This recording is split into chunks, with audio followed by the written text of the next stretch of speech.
Bien, a continuación es tiempo de analizar las problemáticas de los profesionales de la salud, más específicamente los médicos que trabajan en consultorios o en instituciones de salud de gestión privada.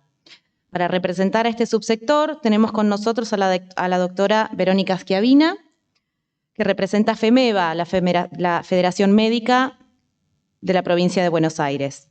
La doctora Schiavina es médica, secretaria de Hacienda de FEMEVA, coordinadora del Programa de Prevención de la Violencia Sanitaria e integrante del área de calidad de FEMEVA. Doctora Schiavina, adelante, por favor.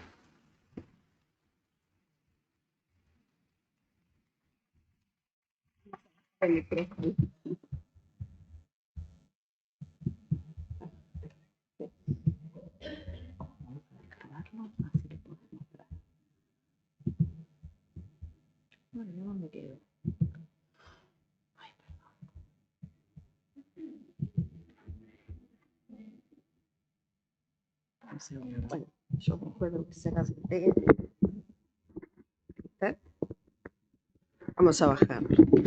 Bueno, muy buenos días. Muchas gracias al doctor Marín por esta invitación, a todos ustedes que nos están acompañando y a quienes a través de la plataforma también están viendo toda esta jornada, todo este congreso, que es importantísimo, porque ayer tuvimos una mirada internacional y hoy una más propia de nuestra provincia.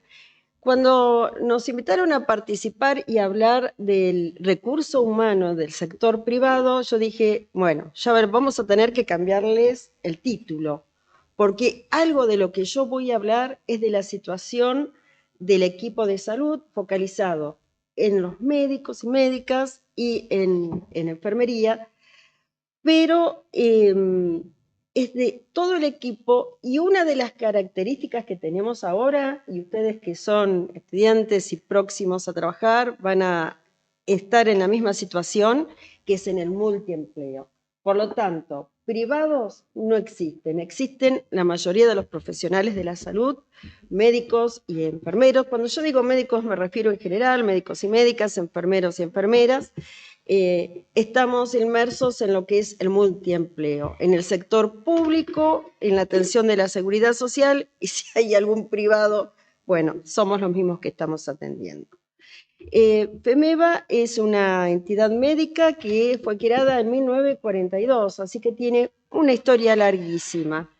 Y yo acá les quiero mostrar el mapa, si es que podemos, donde se ve que estamos en 121 municipios de los 135.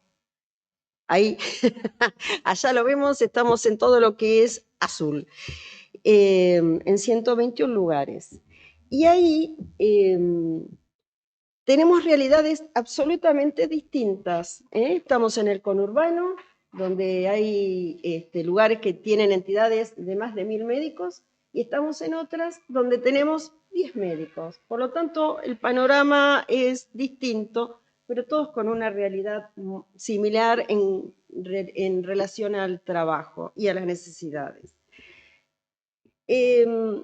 Yo ya les mencioné, cuando hablamos del equipo de salud. Ya hablar solamente del médico, de la médica, en verdad no nos ubica en la realidad de lo que es la atención y la necesidad que hay en este momento. Y tampoco podemos hablar de lo que fue muy importante en algún momento, hace años atrás, la cantidad que había. Porque ahora podemos ver que la cantidad de profesionales de la medicina es de 4 cada 1000 habitantes. Está bien ese número, ¿sí? Es adecuado. Y en relación a enfermería hay 5.2, todavía hay un déficit, pero va aumentando. En verdad, desde hace años hay una política de incrementar los profesionales de la enfermería y se va viendo esa evolución y van aumentando. Pero ¿cuál es el problema? O sea, cuando pensamos en la cantidad vamos bien. La distribución. Hay mucha inequidad en la cantidad de los profesionales.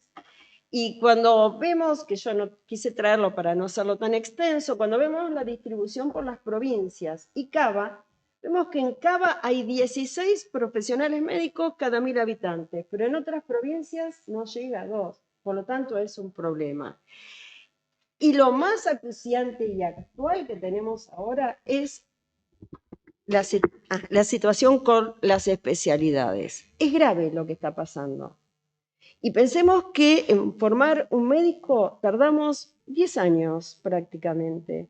Por lo tanto, cuando pensemos y cuando programemos, es a mediano y largo plazo. No hay nada que podamos hacer de un día para el otro.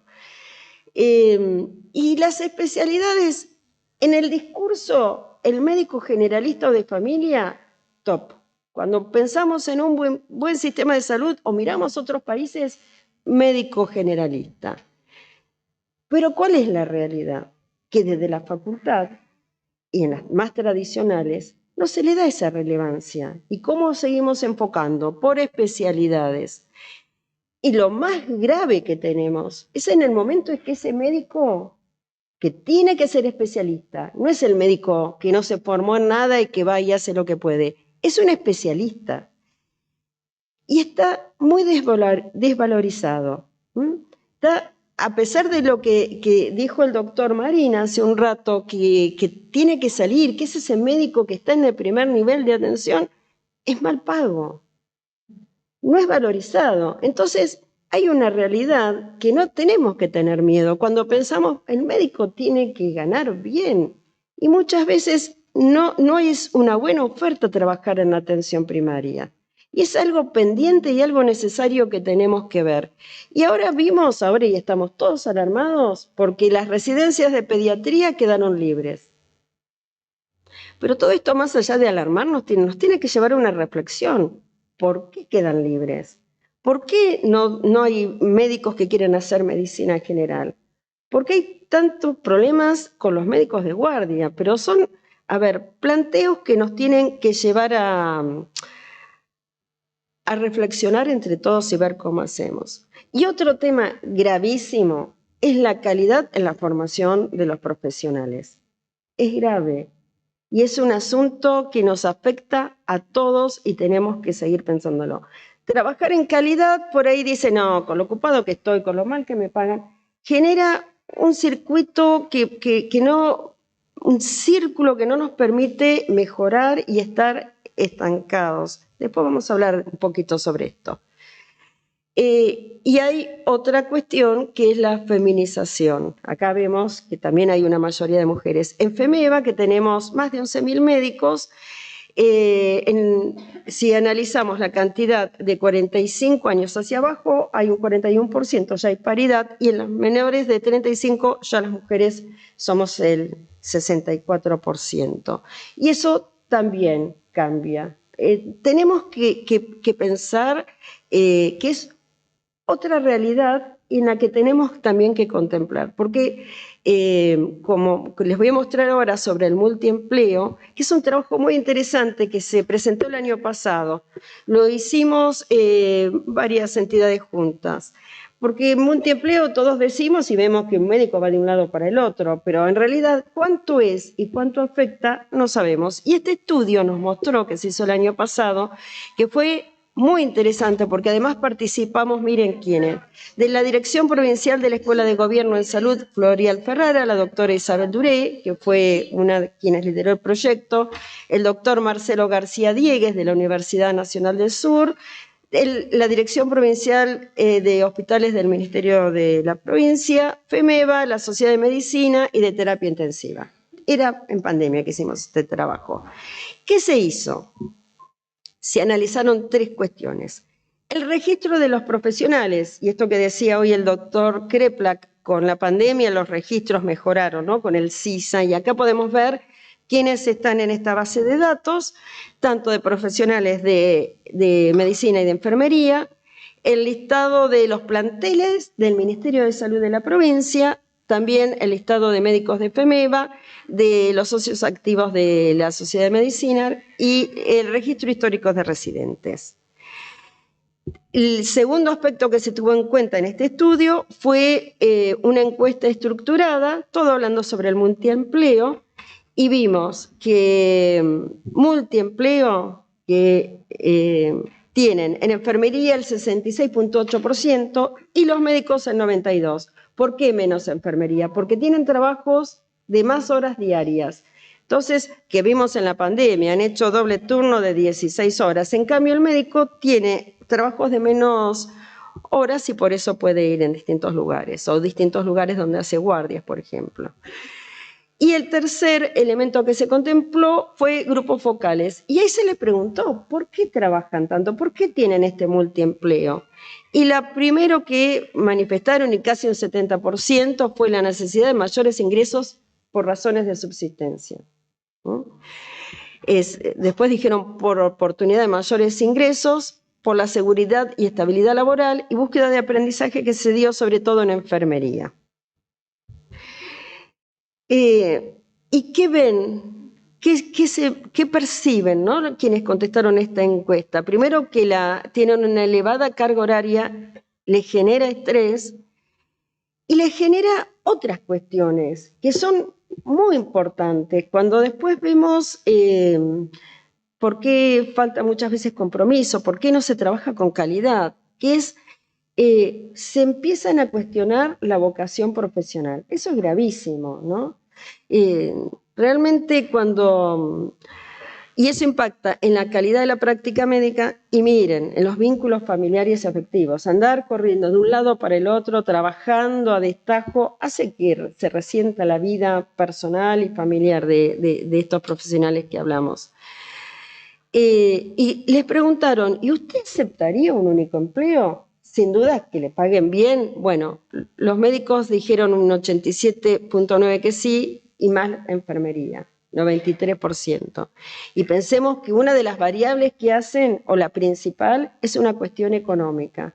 Por lo tanto, si se pudiera recanalizar toda esta cuestión, puede darnos posibilidades de tener un trabajo mejor, de mejor calidad y, por supuesto, mejor retribución. Acá el doctor Salazar decía, los débitos que hay, es tremendo, es muy frustrante cuando un médico o una médica trabaja, pero después no te lo pagan, porque nos faltó esto, porque no sé qué, porque no sé cuánto. En verdad, enoja mucho y da mucho malestar y eso impacta en todo el funcionamiento en la atención. Y con respecto a la calidad, nosotros consideramos que la residencia tiene que ser obligatoria. Un médico cuando se recibe, le falta todavía formación y no tiene muchas debilidades. Eso es una realidad que no sabemos por qué desde la facultad los médicos salen y algunos consideran que ya están capacitados para formarse. Y hay una realidad también que lleva, que los médicos necesitan un buen ingreso. Y hay veces que tienen urgencia, no pueden estar formándose 4 años más y por eso se suben en una ambulancia o empiezan a hacer guardias. Es la realidad también que tenemos en este mundo, ¿no? En la atención. Y nosotros en FEMEVA, cuando hay médicos que no completaron su residencia, tienen que hacer en forma obligatoria el PPA. El PPA es un plan personalizado de aprendizaje. O sea, si alguien quiere, ¿qué pasa? Un médico, por ejemplo, va a hacer guardias a una ciudad del interior, Carlos Casares, por ejemplo, donde soy yo. Si no tiene, va y trabaja en el Estado. En un momento quiere atender a pacientes de la Seguridad Social, pacientes con obras sociales. Entonces se inscribe en el Círculo y en FEMEVA. Si no tiene una residencia, tiene que hacer esta formación. Esta formación es de 1 año y de ninguna manera quiere reemplazar las residencias. De ninguna manera. Pero también vemos que esos médicos necesitan completar su formación y un acompañamiento. Entonces se hace durante 1 año. Nosotros ya tenemos casi 80 médicos que se formaron de esa manera, tienen un mentor que los acompaña. El mentor son médicos con formación en educación médica y los acompañan de acuerdo a las necesidades que tienen en su trabajo. Si es un médico de guardia, si es un médico que va a un pueblito rural, si es un médico que va a hacer atención primaria, se focalizan en las necesidades que tienen de acuerdo a eventos que ellos también van viendo y ahí se les forma y se les incentiva a tener reflexión y autoaprendizaje. porque hay médicos que cerraron la barrera de la facultad o de la residencia y no se forman, no se actualizan, no se capacitan. Y esto en el PPA nosotros incentivamos, primero si pueden hacer la residencia y después que sigan con el aprendizaje. ¿Y qué pasa con las residencias? La verdad que son médicos muchas veces que son criticados porque dicen, no tienen vocación de servicio. Nosotros cuando hicimos la residencia no dormíamos durante 3 días. Bueno, eso fue. La realidad ahora es que tenemos que analizar qué pasa con las residencias y con los médicos y médicas que quieren hacerlo. Hay muchas manifestaciones y están con verdaderos problemas. ¿Y qué dicen? ¿No? Yo traje acá algunos carteles. Llevo 36 horas trabajando. ¿Te opero? ¿Cómo contestamos esto cada uno de nosotros? ¿Nos dejamos operar? Bien. Vocación no es explotación. Y allá dice vocación tenemos, lo que nos falta es un sueldo acorde. Yo lo traigo porque esta es la realidad que vivimos y si no la miramos, la analizamos y hacemos algo, vamos a estar siempre diciendo qué barbaridad. Los médicos no quieren hacer residencias o los médicos ya son unos flojos, no quieren trabajar como trabajamos cuando nosotros la hicimos. Bueno, ¿qué hacemos con esto? ¿Qué hacemos con la feminización que hay también? Porque acá van a llegar, la mayoría van a ser mujeres. ¿Por qué hay especialidades o residencias que no quieren hacer mujeres? Veamos todo eso, porque la crisis ya está. Como yo voy a poner ahora, estamos en una crisis del recurso humano. Y como el médico tarda 10 años en formarse, no sigamos dilatando porque cada vez es más angustiante. Y hay otro tema que yo quiero también mencionar acá con respecto a la feminización. Las mujeres, por fuera del horario de trabajo profesional, dedican el triple de tiempo a atender la parte doméstica o al cuidado de personas a su cargo. Y eso también es una realidad. Por lo tanto, por ahí las mujeres necesitan o cambiar su realidad personal y ver cómo se arreglan en su familia, o trabajar menos horas, o tener un solo trabajo y buen pago. Pero todo esto lleva a muchísimo trabajo de consenso y de trabajo en común. Acá yo les estoy hablando del PPA, que es el Plan Personal de Desarrollo Profesional, que como les mencioné es 1 año, y es para promover el autoaprendizaje y la reflexión en la práctica. Y cuando uno dice, ¿y los médicos jóvenes por qué están así? ¿Por qué están desmotivados? ¿Por qué no quieren hacer el esfuerzo? Yo les quiero contar esto, que es el espejo de lo que ven los médicos jóvenes, el hartazgo que sienten los médicos más grandes. Esto es una encuesta que hicimos en septiembre del 2020, donde preguntamos en qué lugares trabajan los médicos y vimos que en un solo lugar solamente el 35% y eran los médicos más grandes. Los más jóvenes tenían la mayoría 2 o 3 lugares de trabajo. ¿Y qué significa hartazgo? Era el 84% con hartazgo, pero no era porque estaban todos dedicados a atender pacientes con COVID. El 77% de los que contestaron no atendían y no tenían esa gran exigencia que hubo durante la pandemia. ¿Y qué significa para ellos estar hartos de cómo están trabajando? No poder realizar el trabajo médico como corresponde. No le preguntamos por qué, pero podemos preguntarnos, ¿qué es eso? ¿Qué es lo que dejan de hacer y no trabajan como corresponde? No tener más ganas de trabajar, tienen una pésima remuneración para la responsabilidad que se tiene como médico, que no se cumplan las promesas en relación a los pagos, es esto, condiciones indignas y tienen saturación y burnout. Y hay una realidad del estrés y la depresión que hay. Y esto es más importante en las mujeres profesionales que en los hombres. Y hay un doble de índice de suicidios entre los médicos y es más la proporción entre las mujeres. Entonces el escenario es en verdad complicado. Tenemos una crisis, tenemos que tomarlo así, como una crisis. ¿Y por qué? Porque es una un grupo de profesionales que está con estrés, que tiene mucho miedo a las demandas por responsabilidad profesional, que era lo que vos mencionabas hoy, ¿no? Se hacen estudios por ahí que no son necesarios como para poder cubrirse. Los profesionales están mal pagos.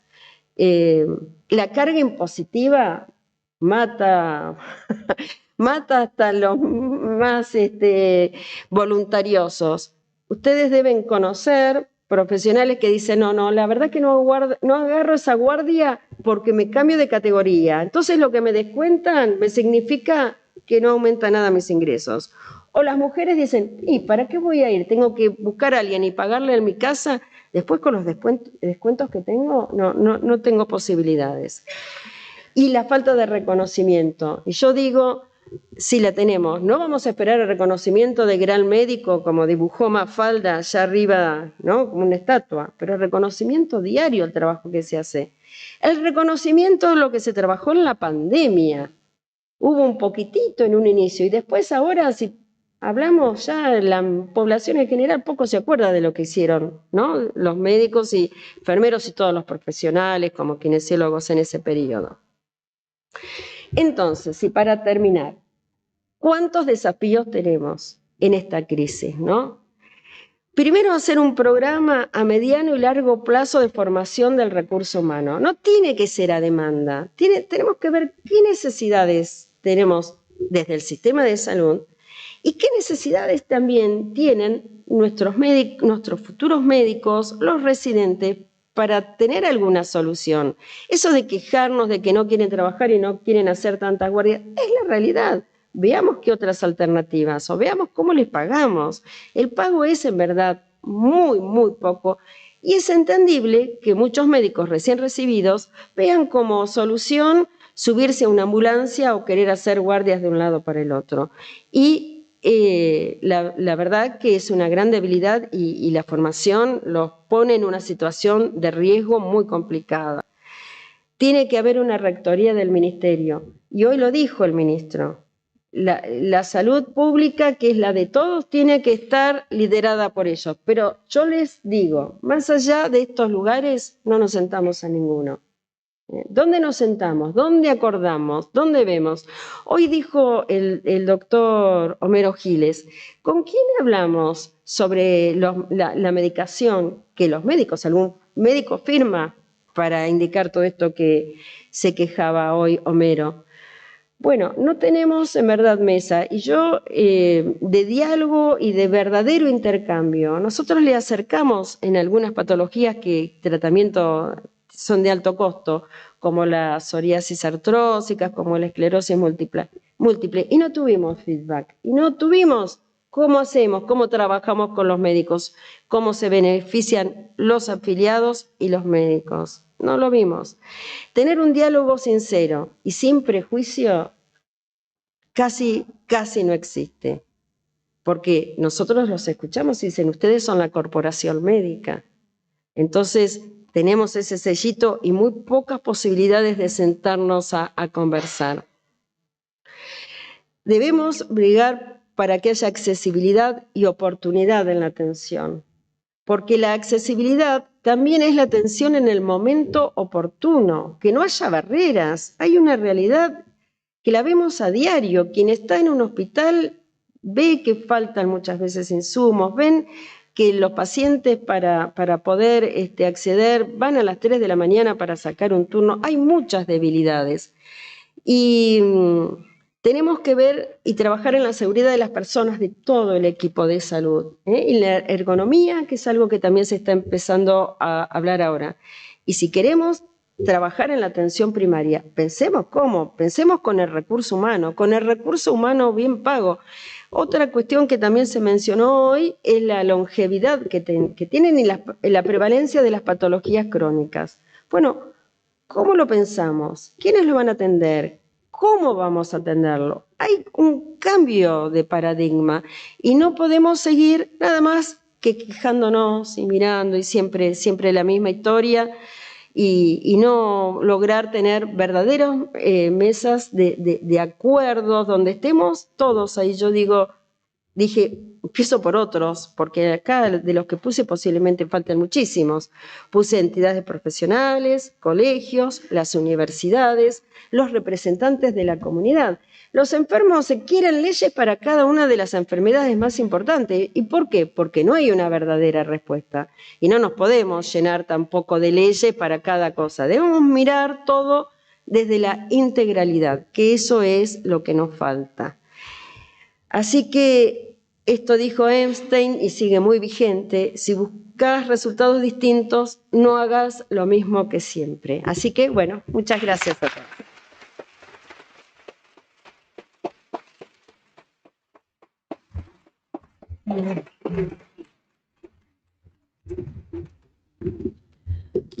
Muchísimas gracias, doctora Schiavina. Aquí le alcanzo un pequeño presente.